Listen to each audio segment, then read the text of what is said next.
My name is Oliver Anderson, and in this video, I will be explaining the differences in the genders in Pakistan. I will be explaining the differences between men and women and the third gender called hijras. First of all, I'm going to start off with the clothing and then move into the roles of the genders in Pakistan.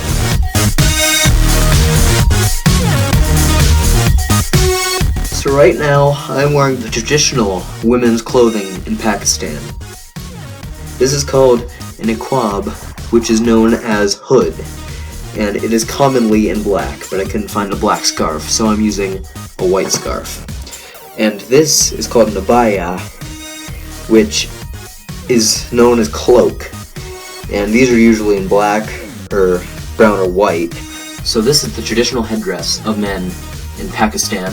It's usually just a piece of wool, a long strip of it, usually maybe a scarf, just wound up any way they want. So it could be a shape of a hat, which is more what I have here. It could be in a turban shape, which is kind of what I have here. I kind of went for a mix, but that's basically all it is. It's not in a pre-molded shape. They just take a scarf and put it any way they want over their heads.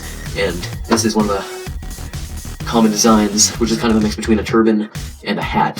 So, and on a side note, I thought I should mention that the torso and the pants aren't defined as having to be anything other than whatever you want. It can just, a lot of men wear shirts like this, just long sleeve, not necessarily in this color, but the point is, they can do that. They also wear wool pants, obviously not in blue jean color, oftenly in white or brown, and yeah, that's all of the men's clothing.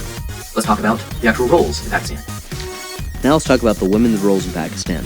In Pakistan, women don't yield much power and authority outside of the household, but inside the household, they actually wield much power. They decide who their daughters marry, or their sons marry, or they have a major role in that.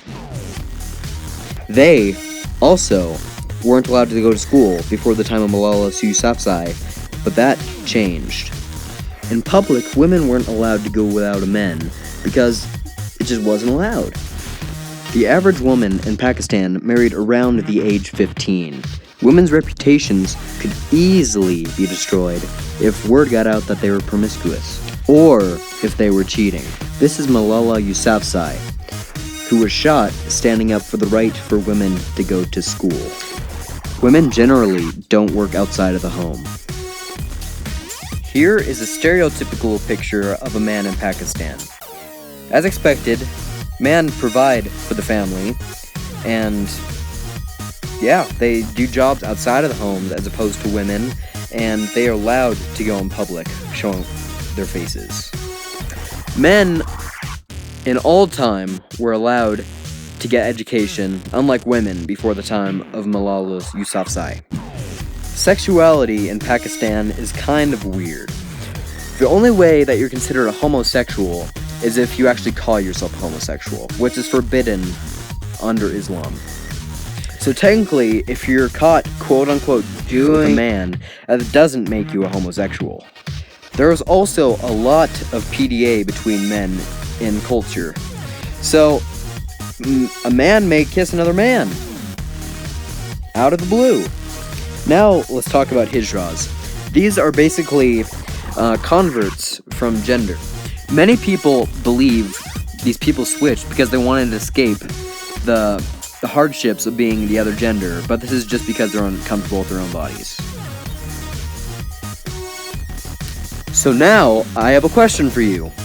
Earlier I told you about how Malala Yousafzai stood up so that women could go to school. Do you think this could have eventually happened without her, or not? Think about it. Thank you. Good night.